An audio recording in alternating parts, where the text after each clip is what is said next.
yang Kau berikan pada pagi hari ini. Yang berkumpul bersama-sama secara virtual dengan saudara-saudara kami, Ibu sekalian dalam Pemilih Indonesia yang beribadah pagi ini untuk mendengarkan firman-Mu, menyanyikan puji-pujian bagi nama-Mu, menaikkan doa-doa. Jadi kami datang menyerahkan hidup kami, menyerahkan waktu ini sepenuhnya. Tuhan menolong kami. Roh Kudus berkuasa atas kami, sehingga firman-Mu juga berkuasa untuk mengubahkan hati dan pikiran kami sesuai dengan kehendak. Terima kasih Bapa, terima kasih ya Tuhan. Bapa Surgawi, berkati juga alat yang kami pakai, sinyal-sinyal yang kami gunakan untuk ibadah pagi ini. Berkati di tempat masing-masing, semua berjalan dengan dalam nama Yesus. Terima kasih Bapa, terima kasih. Kami sekali lagi menyerahkan dan mengundang Engkau Roh Kudus untuk hadir di tengah-tengah kami, menjelaskan firman kepada kami. Di dalam nama Tuhan Yesus, kami sudah berdoa dan mengucap syukur, dan kami orang percaya berkata, amin. Bapak Ibu, bacaan firman Tuhan saya ambil hari ini dari Kisah Para Rasul pasal 17. Kisah Para Rasul pasal yang ke-17, dimulai dari ayat 1 dan saya akan membaca sampai ke ayat 15. Saya baca secara cepat kepada Bapak Ibu ya. Keributan di Tesalonika. Paulus dan Silas mengambil jalan melalui Amfipolis dan tiba di Tesalonika. Bapak Ibu, bagaimana suara saya kedengaran? Jelas, Bu. Oke. Seperti biasa, Paulus masuk ke rumah ibadat itu. Beras. Ia membicarakan dengan mereka bagian-bagian dari kitab suci. Ia menerangkannya kepada mereka dan menunjukkan bahwa Mesias harus menderita dan bangkit dari antara orang mati. Lalu ia berkata, inilah Mesias, yaitu Yesus yang kuberitakan kepadamu.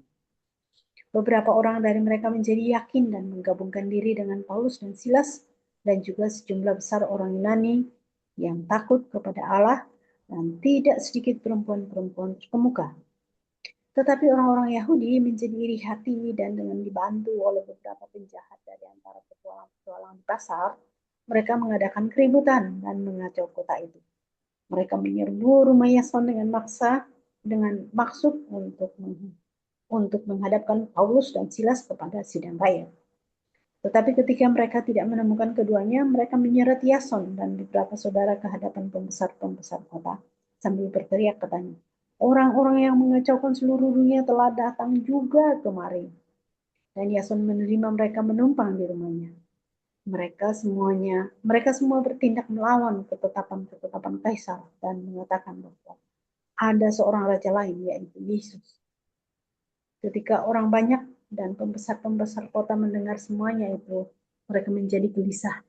Tetapi setelah mereka mendapat jaminan dari Yason dan dari saudara-saudara lain, mereka pun dilepaskan. Paulus dan Silas di Berea. Tetapi pada malam itu juga segera saudara-saudara di situ menyuruh Paulus dan Silas berangkat ke Berea. Setibanya di situ, pergilah mereka ke rumah ibadat orang Yahudi. Orang-orang Yahudi di kota itu lebih baik hatinya daripada orang-orang Yahudi di Tesalonika, karena mereka menerima firman itu dengan segala kerelaan hati, dan setiap hari mereka menyelidiki kitab suci untuk mengetahui apakah semuanya itu benar demikian. Banyak di antara mereka yang menjadi percaya, juga tidak sedikit di antara perempuan-perempuan terkemuka dan laki-laki lain.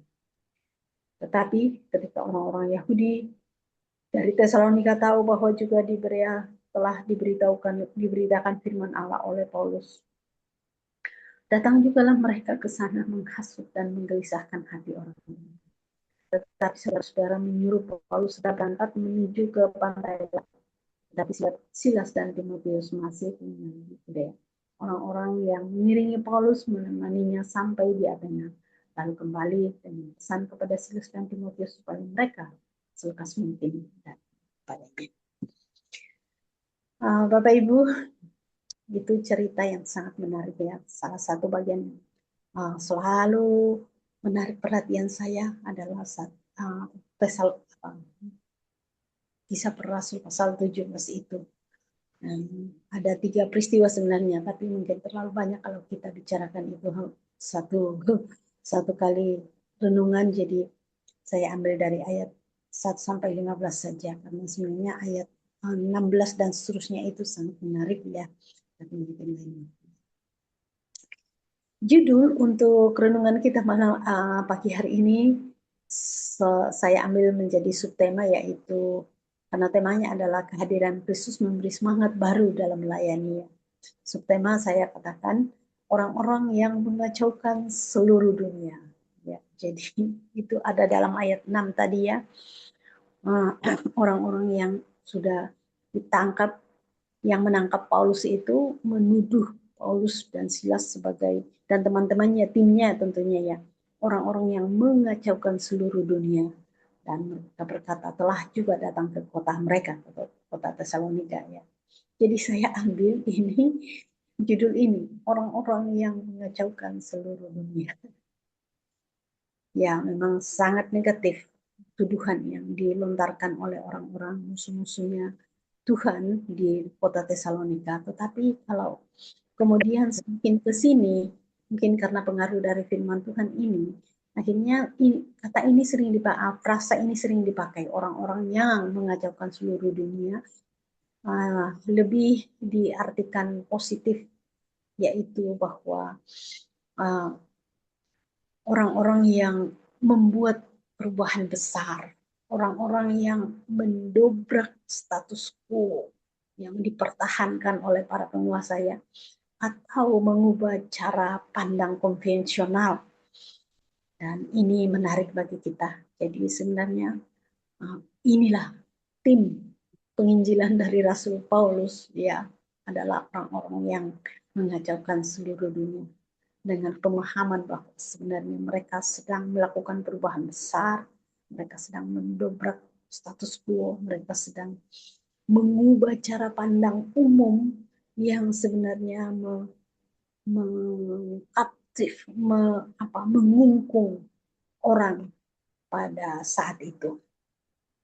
Jadi saya melihat bahwa apa sih ciri-ciri orang seperti Paulus dan timnya ini sehingga disebut sebagai orang yang mengacaukan seluruh dunia, dan bahkan kemudian diubah menjadi arti positif, yaitu orang-orang yang melakukan perubahan besar dan berdampak besar bagi dunia ini, tentunya bagi keselamatan jiwa-jiwa manusia.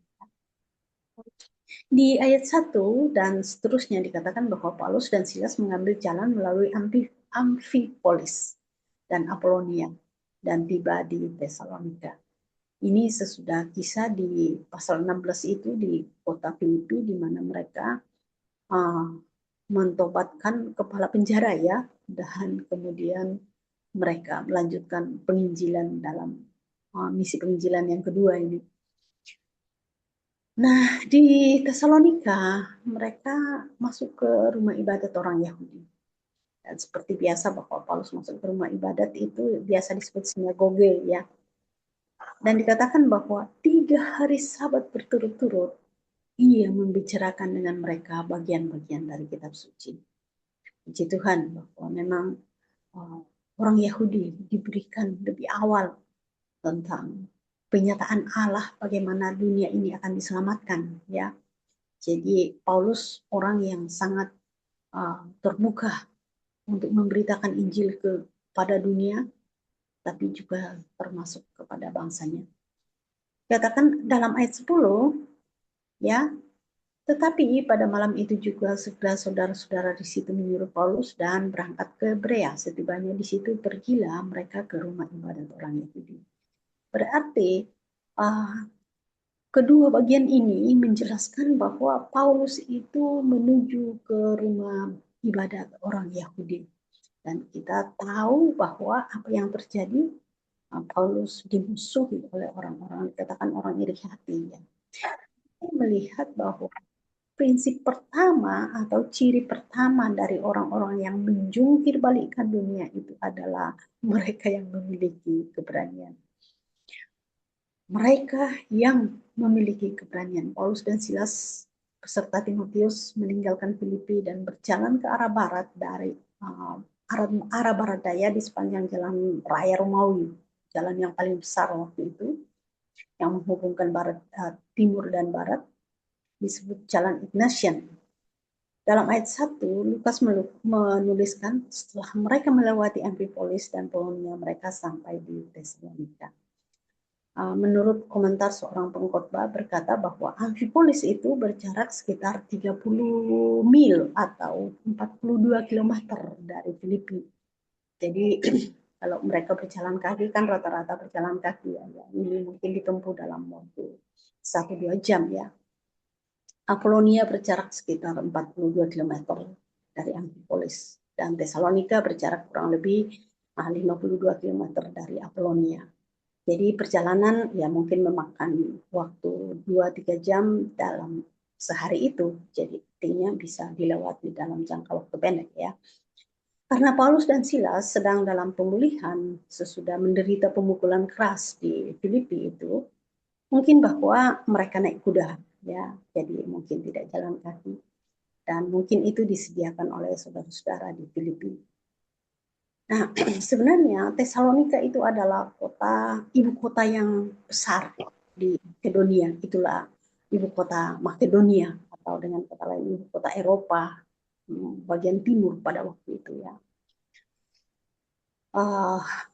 Kota ini berpenduduk sekitar 200.000 jiwa pada waktu itu, sehingga dianggap cukup besar ya.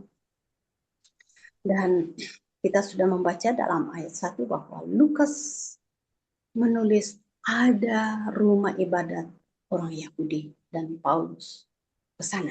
Dan seperti biasalah dia setiap datang ke kota, maka mereka Paulus dan timnya mencari rumah ibadat Yahudi. Jadi di sini bahwa Paulus didorong oleh keinginan yang membara untuk melihat sesamanya orang Yahudi diselamatkan. Kan dia menulis itu dalam Roma 9:1-3, dia berkata, saya terkutuk kalau saya tidak memberitakan Injil kepada suku saya ya. Dalam Roma pasal 10 ayat 1. Sangat berbeban, artinya sedih karena penginjilan kepada orang Yahudi belum tuntas. Meskipun orang Yahudi sering memperlakukan buruk Paulus, Paulus tidak pernah kehilangan semangat untuk melihat orang-orang sebangsa datang dan percaya kepada Tuhan dan diselamatkan. Tetapi sayang bahwa perlawanan orang Yahudi kali ini memaksa Paulus untuk melarikan diri dari Tesalonika. Dari ayat 10 Lukas menulis bahwa tetapi pada malam itu juga segera saudara-saudara di situ menyuruh Paulus dan Silas berangkat ke Berea. Setibanya di Berea, pergilah mereka ke rumah ibadat orang Yahudi. Nah, Berea itu dari Tesalonika terletak kira-kira 62 km, jadi mungkin ditempuh kalau naik kuda lagi mungkin 1 jam, 2 jam kalau jalan kaki. Berea tidak sebesar dan tidak sepenting kota Tesalonika, dan ada komentator namanya John MacArthur berkata bahwa Berea itu sebagai kota kecil, jadi di luar jalur utamanya, jalur Apolonia itu ya. Nah, Paulus dan timnya itu tak gentar menghadapi perlawanan orang Yahudi. Kembali lagi ke sini. Kembali lagi ke rumah ibadah. Dan terus seperti itu, memberitakan Injil pertama kepada orang-orang Yahudi. Nah, kalau di 1 Korintus 9 ayat 16 dikatakan, karena jika aku memberitakan Injil, aku tidak mempunyai alasan untuk memegahkan diri. Sebab itu adalah keharusan bagiku. Celakalah aku jika aku tidak memberitakan Injil. Paulus sungguh berani. Ia tidak punya alasan untuk berkata bahwa orang Yahudi sudah melawannya. Dia juga tidak bisa berkata bahwa saya tidak akan memberitakan Injil lagi kepada mereka. Ya, Yesus benar-benar telah mengubahkan hidup Paulus, sehingga ia memiliki keberanian untuk menghadapi lawan-lawannya. Begitu kuat. Dan dengan maksud itu, dia ingin membagikan kebenaran atau Injil kepada mereka yang menentang.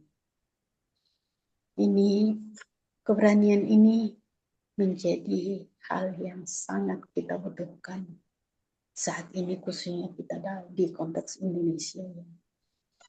Sedikit saja kita bergerak tentang pemberitaan Injil atau bahkan kita beribadah sendiri, kita sudah diserang, kita sudah ditutup pintu ibadah, pintu gerejanya, dan seterusnya.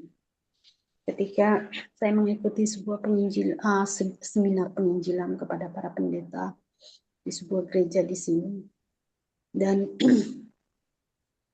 pembicara mengatakan bahwa apa sih faktor utama, jadi mengadakan riset langsung di situ bahwa apa sih masalah utama sehingga kita para pendeta tidak berani tidak memberitakan Injil.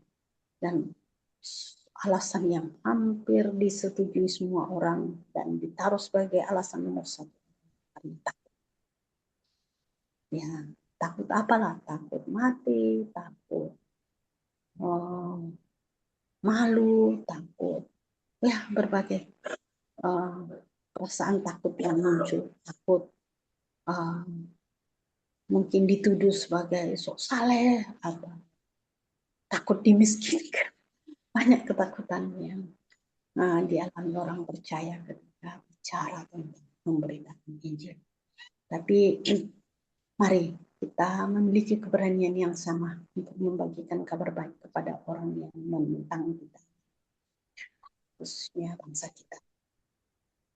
Mereka akan masuk neraka kecuali mereka percaya kepada Tuhan Yesus. Jadi itu saya melihat sebagai ciri yang pertama itu dalam beberapa bagian bahwa Rasul Paulus terus masuk ke rumah ibadat orang Yahudi yang iri hati kepadanya, yang benci kepadanya, dan di sana dia memberitakan Injil. Jadi mari kita berani seperti Rasul Paulus dan teman-temannya, dan dengan demikian itulah orang yang membawa perubahan bagi dunia ini. Itulah orang yang menjungkir balikkan. Di ayat 6 dikatakan mereka orang-orang yang mengacaukan seluruh dunia. Ciri yang kedua yang saya melihat itu adalah bahwa Rasul Paulus dan timnya ini memberikan pengajaran yang tepat, akurat, dan jelas. Ya. Dilihat dari ayat 2 sampai 3 dan juga ayat 11. Ya. Di sana dikatakan bahwa 3 hari Sabat berturut-turut ia membicarakan dengan mereka bagian-bagian dari kitab suci. Ayat 3, ia menerangkannya kepada mereka dan menunjukkan bahwa Mesias harus menderita dan bangkit dari antara orang mati. Lalu ia berkata, inilah Mesias, yaitu Yesus yang kuberikan kepadamu. Kalau dirinci atau dianalisis khotbah yang disampaikan oleh Paulus ini mempunyai 3 bagian utama. Yang pertama itu bahwa Paulus tanda petik berdebat, ya, dan dia berdebat dengan orang-orang Yahudi. Kata Yunani untuk kata berdebat adalah sebenarnya perlu diterjemahkan sebagai dialog. Jadi tidak berdebat usir gitu, ya, atau berdebat dengan keras dengan maksud untuk memenangkan perdebatan itu, pembicaraan itu, tetapi berdialog. Paulus membahas isi Injil dengan orang-orang Yahudi. Perhatikanlah bahwa semuanya didasarkan pada kitab suci. Dan kitab suci pada waktu itu hanya merujuk kepada perjanjian lama. Perjanjian baru belum ada, kemungkinan saja baru yang ada adalah baru kitab Musa. Ya, jadi 5 kitab yang pertama itu biasa disebut Pentatuk itu. Oke, jadi polanya Paulus memberitakan Injil itu adalah dikatakan berdebat atau sebenarnya berdialog. Pola yang kedua itu bahwa Paulus memberikan penjelasan. Dan penjelasan itu sebenarnya kalau lebih diartikan itu artinya membuka penutup. Paulus membuka kitab suci agar mereka dapat melihat sendiri isi yang ada di dalam teks tersebut. Paulus adalah seorang yang mengutamakan sumber, artinya tidak asal ngomong. Ada dasar bagi Paulus ketika dia berbicara. Dan dasarnya apa? Ada kitab suci. Dan waktu itu adalah perjanjian lama. Hanya perjanjian lama. Jadi membuka apa yang masih kabur, apa yang masih belum diketahui. Jadi menjelaskan ya. Pola Paulus yang ketiga itu adalah ada pembuktian. Ya. Kata Yunani untuk kata pembuktian itu adalah menyajikan di hadapan atau menghidangkan di depan. Dan dengan kata lain memberikan bukti. Paulus menyajikan suatu kasus terbuka di depan mereka agar mereka semua sampai pada satu kesimpulan yang sama dan tidak terbantahkan. Kesimpulan itulah adalah bahwa Kristus, Mesias yang dijanjikan, penebus yang harus menderita, mati, dan dibangkitkan kembali dari kematian. Dan siapakah itu? Itu adalah Yesus. Seperti dicatat oleh Lukas pasal 3, ayat 3 ya. Yesus inilah yang kuberitakan kepadamu. Dialah Kristus, yaitu Mesias. Menariknya ketika Paulus, Silas, dan Timotius tiba di Berea, mereka bertemu dengan audiens yang jauh lebih reseptif, jauh lebih terbuka, dan mau menerima berita itu. Lukas memberi penjelasan di ayat 11. Orang-orang Yahudi di kota itu lebih baik hatinya daripada orang-orang Yahudi di Tesalonika.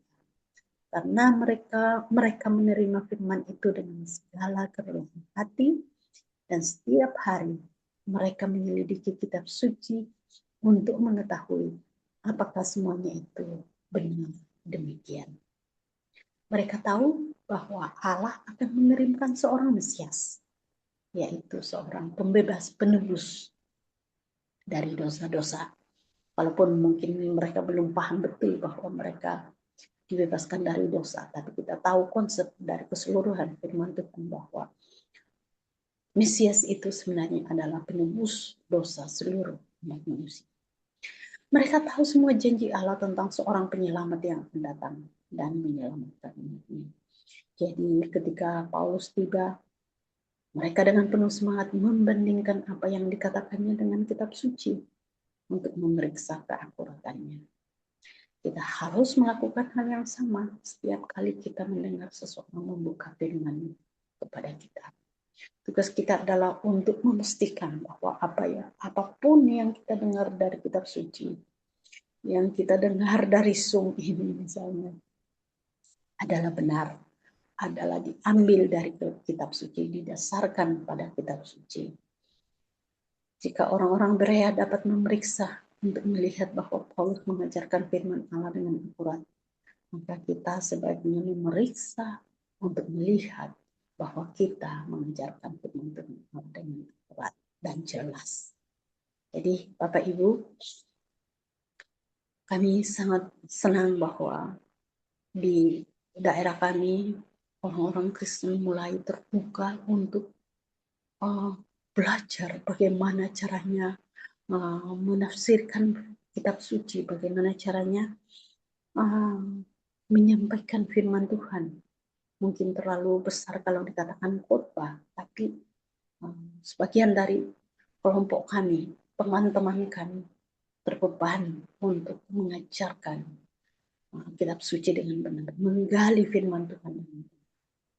Dan ini perlu kita pupuk, perlu kita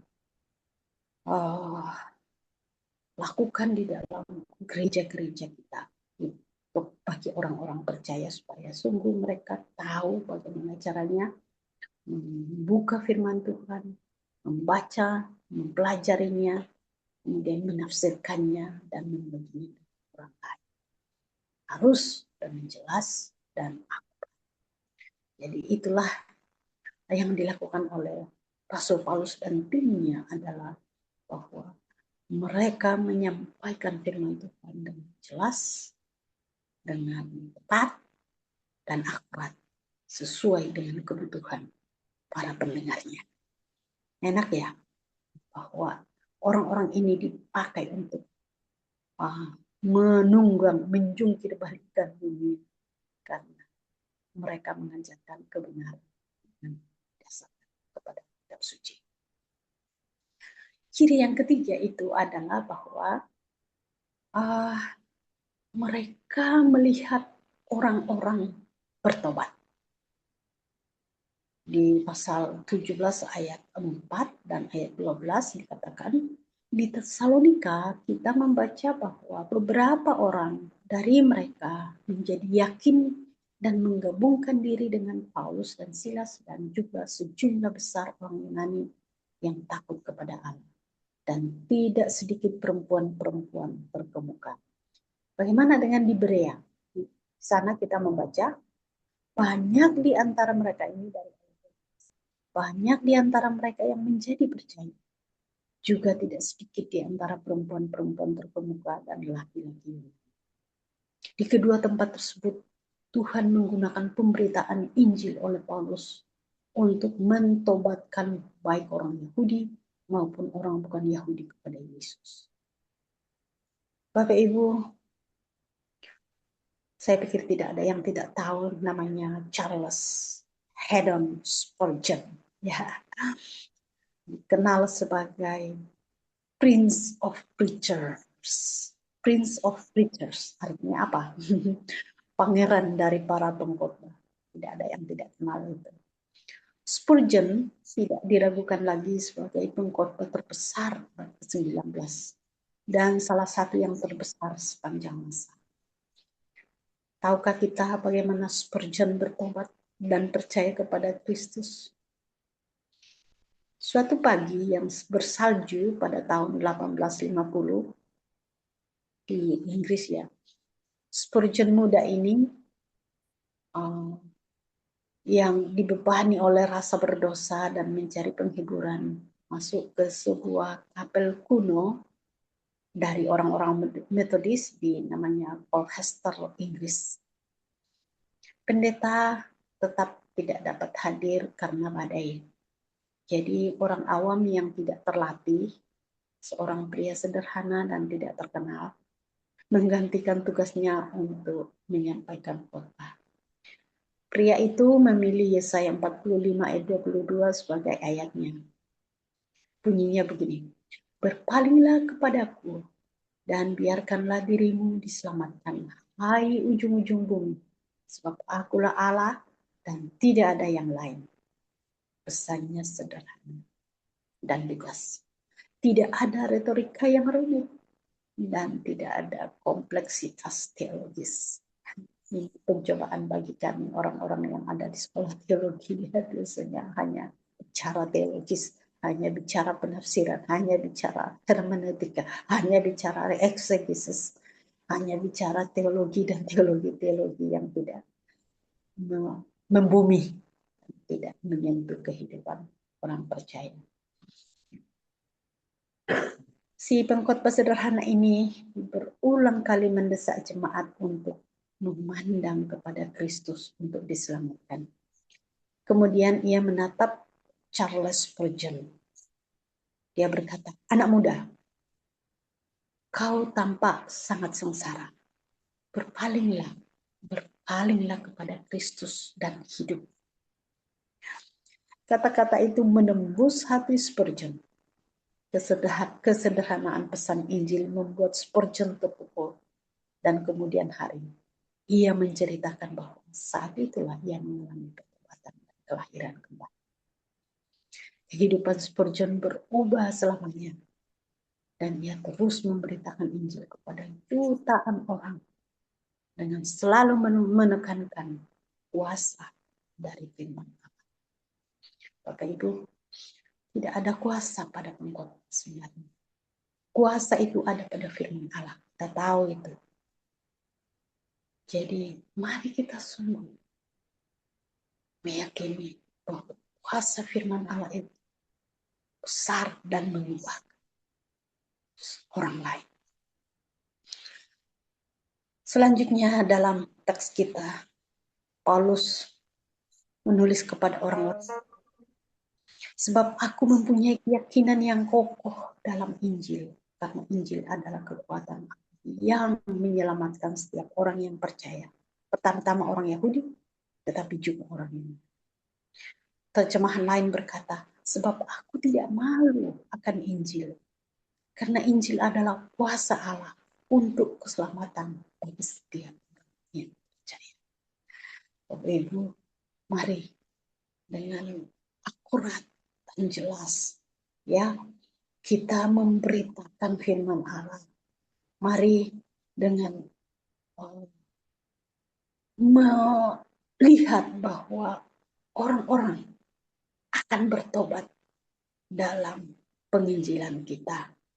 Nah, poin berikutnya yang keempat itu adalah bahwa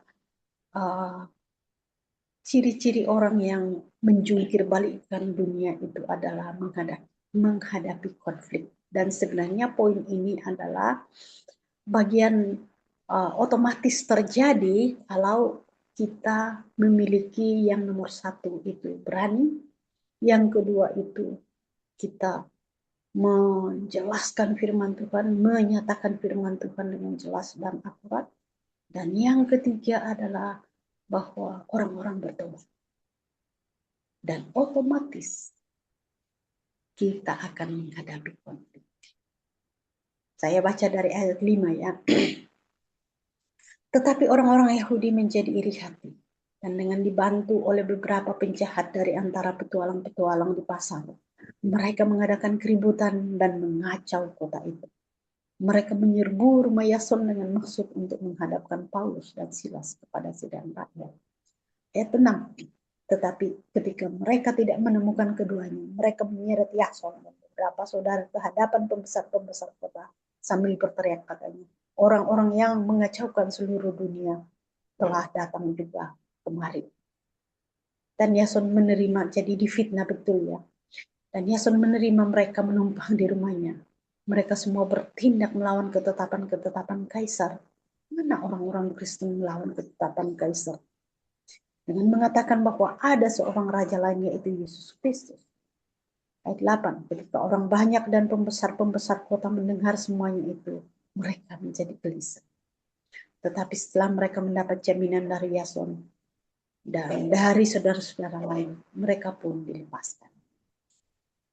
Mengenai kisah di Berea, ayat 13, tetapi ketika orang-orang Yahudi dari Tesalonika tahu bahwa juga di Berea telah diberitakan firman Allah oleh Paulus, datang jugalah mereka ke sana menghasut dan menggelisahkan hati orang banyak. Tetapi saudara-saudara menyuruh Paulus segera berangkat menuju ke pantai laut. Tetapi Silas dan Timotius masih tinggal di Berea. Bapak Ibu, kita melihat bahwa di Tesalonika dan Berea, Paulus dan para sahabatnya mengalami konflik luar biasa. Dan ini disebabkan oleh musuh-musuhnya, orang-orang yang iri hati, dan sebenarnya adalah orang-orang Yahudi. Artinya apa? Orang-orang sebangsanya sendiri.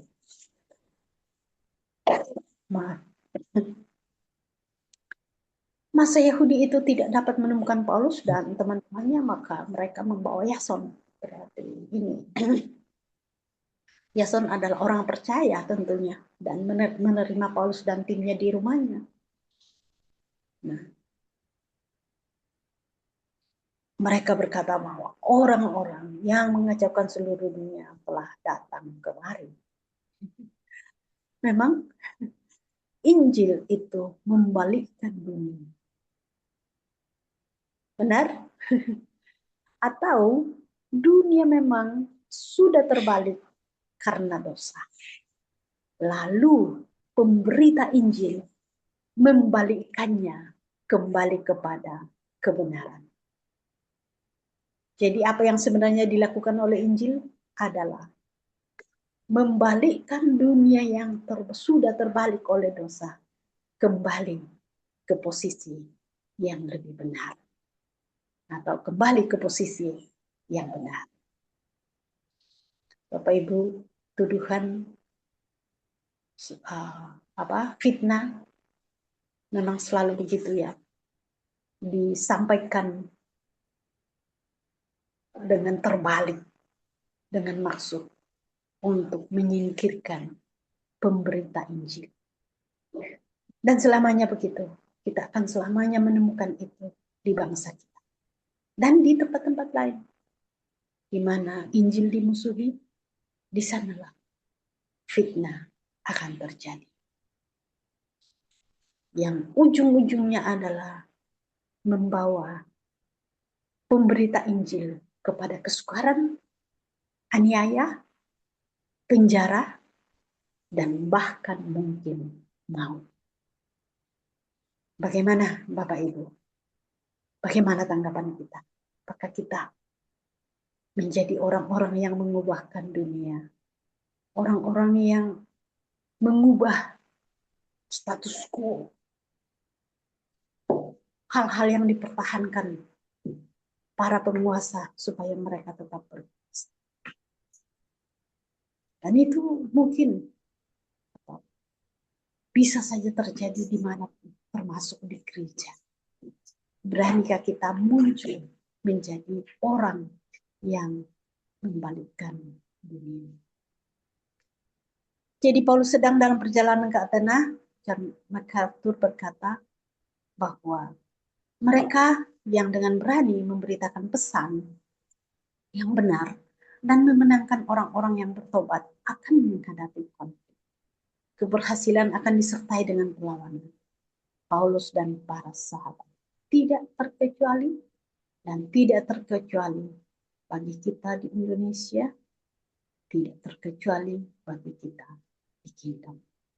Setiap orang Kristen yang setia akan mengalami konflik ketika memberitakan kabar baik atau Injil dengan benar. Ada kisah tentang sebuah gereja namanya Holy Trinity Church di Cambridge, Inggris.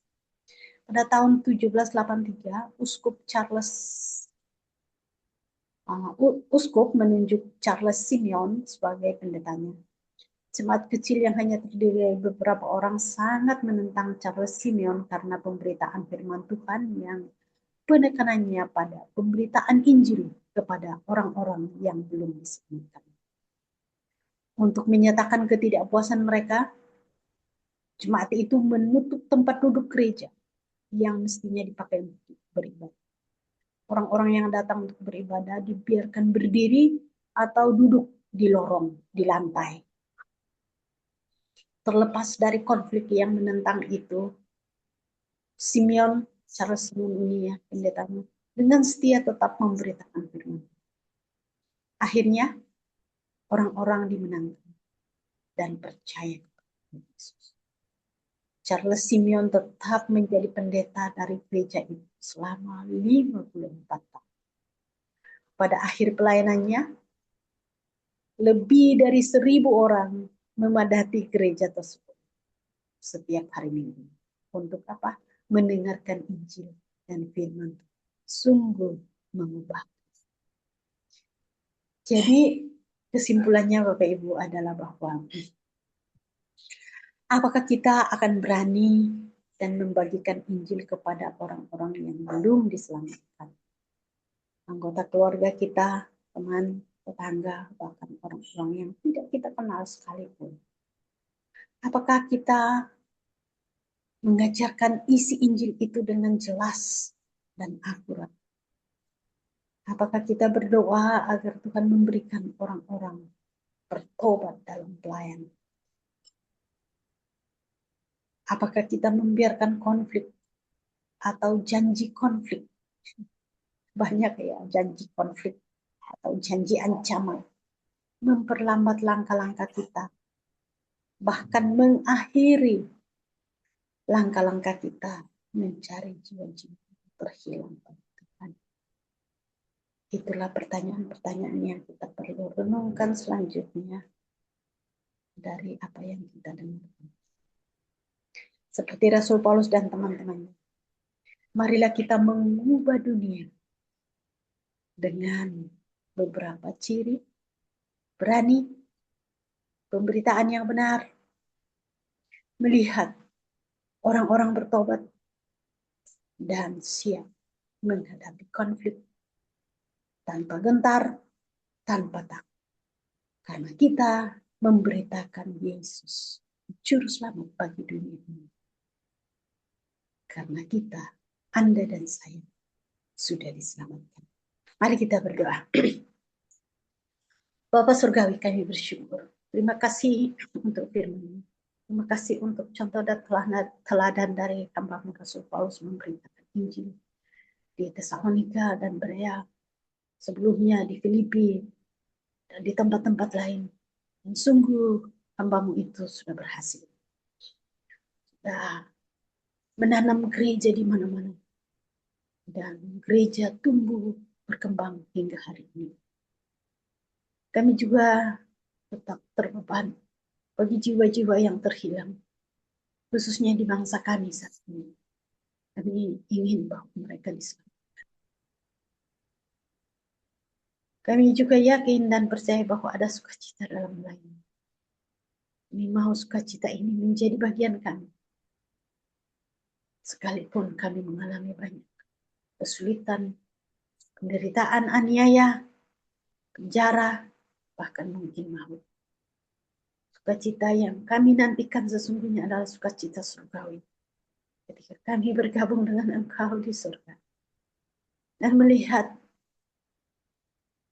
banyak jiwa bersukacita karena mereka sudah diselamatkan. Tolong kami, tolong Bapak Ibu Kingdom Family Indonesia. Setia dalam panggilan, memberitakan, menuntaskan amanat agung bagi Injil keselamatan dunia ini. Terima kasih Bapak.